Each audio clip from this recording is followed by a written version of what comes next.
বন্ধুরা এখানে 5 নম্বর প্রশ্নের মধ্যে দেওয়া আছে x minus 1/x equal to 4 হলে প্রমাণ করো যে x to the power 4 plus 1/x two the power 4 equal to 322। আমাদের দেওয়া আছে কি x minus 1/x equal to 4। আমরা লিখব দেওয়া আছে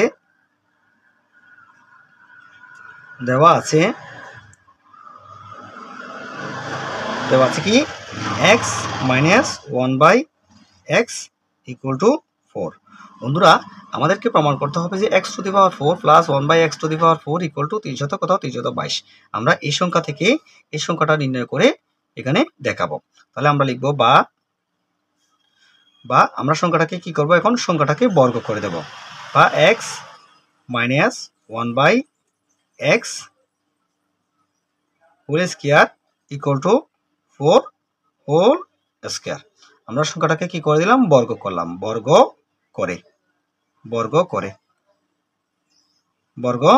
করে বন্ধুরা আমরা এখানে দেখতে পাচ্ছি এই যে x minus 1/x whole square সূত্রটি a মাইনাস b হোল স্কয়ারের সূত্রে পড়ে।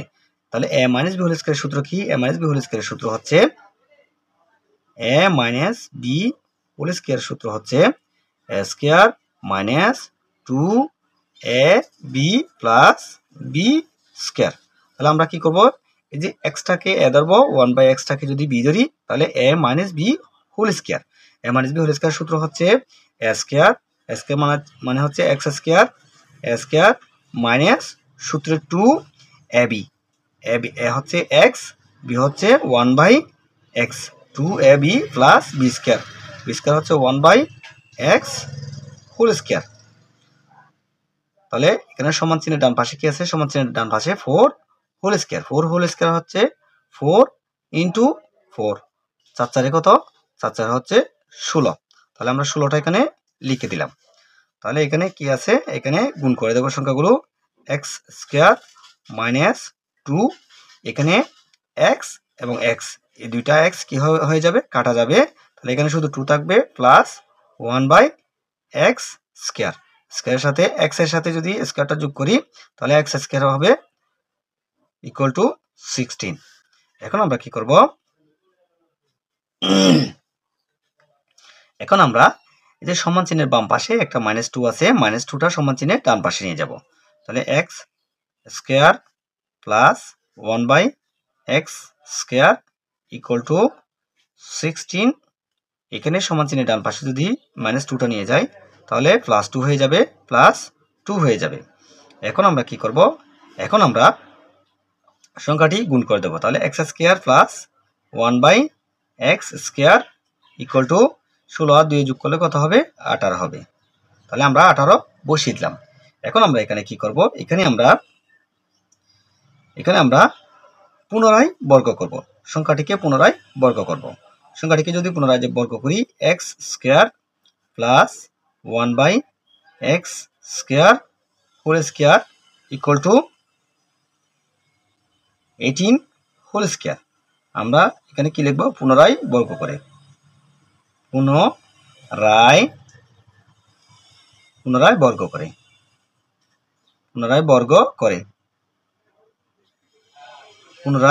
বর্গ করলাম।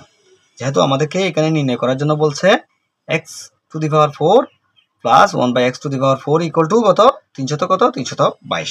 সেজন্য আমরা কি করলাম, পুনরায় সংখ্যাটাকে বর্গ করলাম। তাহলে আমরা এখানে লিখব বা, যেহেতু এখানে আবার পুনরায় বর্গ করলাম সেহেতু এখানে আমরা দেখতে পাচ্ছি পুনরায় a plus b whole square সূত্রে সংখ্যাটি পড়ে। তাহলে আমরা কি করব, পুনরায় এখানে কি করব, পুনরায় a plus b whole square সূত্রটা এখানে প্রয়োগ করব। তাহলে a plus b whole square সূত্রটা কি? a স্কয়ার, মানে হচ্ছে x square whole square, a square plus 2ab, সূত্রে 2ab, a হচ্ছে x স্কয়ার, b হচ্ছে 1/x square plus b square, হচ্ছে 1/x square whole square, a square plus 2ab plus b square equal to, 18কে যদি আমরা 18 দ্বারা গুণ করি, এখানে হচ্ছে 18 দুইটা, 18 ইন্টু 18। তাহলে 18কে যদি 18 দ্বারা গুণ করি তাহলে কত আসে? 324 324, তাহলে আমরা 324 এখানে বসালাম। তাহলে আমরা এখন লিখবো বা, তাহলে x এর সাথে যদি স্কয়ারগুলো যদি যোগ করে দিই তাহলে x to the power 4 plus এখানে 2 আছে x স্কয়ার এবং x স্কয়ার কাটা যাবে, এখানে প্লাস 1 বাই তাহলে x to the power 4 equal to 324। এখানে দেখতে পাচ্ছি x টু দি পাওয়ার 4 আমরা কি করব, এই যে এই 2টাকে সমান চিহ্নের ডান পাশে নিয়ে যাব, plus 1 by x to the power 4 equal to 324 বিয়োগ 2। সমান চিহ্নের বাম পাশে কি আছে, যোগ আকার আছে, যেহেতু সমান চিহ্নের ডান পাশে নিয়ে যাব সেহেতু সমান চিহ্নের ডান পাশে গেলে সংখ্যাটি কি হয়ে গেল, বিয়োগ হয়ে গেল। তাহলে আমরা লিখব বা x to the power 4 plus 1 by x to the power 4 equal to, এই যে 4 থেকে 2 বিয়োগ গেলে কত হবে 2, এখান থেকে বিয়োগ যাওয়ার আর কিছু নাই, আমরা 32টা বসিয়ে দিলাম, আমরা পেলাম কত 322। আমাদেরকে প্রমাণ করতে হবে যে কি, এই যে x to the power 4 plus 1 by x to the power 4 equal to 322। তাহলে আমরা কি করলাম, প্রমাণ করে দেখালাম x to the power 4 plus 1 by x to the power 4 equal to 322। তাহলে আমরা লিখব সুতরাং x to the power 4 plus 1 by x to the power 4 equal to 322, এটা হচ্ছে কি আনসার। বন্ধুরা, আশা রাখি আমি যে অঙ্কটি সমাধান করালাম সেই অঙ্কটি তোমরা খুব ভালোভাবে বুঝতে পেরেছো। অঙ্কটি সম্পর্কে তোমাদের যদি কোনো ধরনের প্রশ্ন থেকে থাকে তাহলে অবশ্যই আমার কমেন্ট বক্সে কমেন্ট করে জানাবে। তোমাদের কাছে যদি আমার অঙ্কটি ভালো লেগে থাকে তাহলে অবশ্যই লাইক, কমেন্ট এবং শেয়ার করতে ভুলবে না। পরবর্তী অঙ্কে তোমাদের সাথে আবার দেখা হবে। ততক্ষণ পর্যন্ত তোমরা সবাই ভালো থাকবে, সুস্থ থাকবে। আল্লাহ হাফেজ।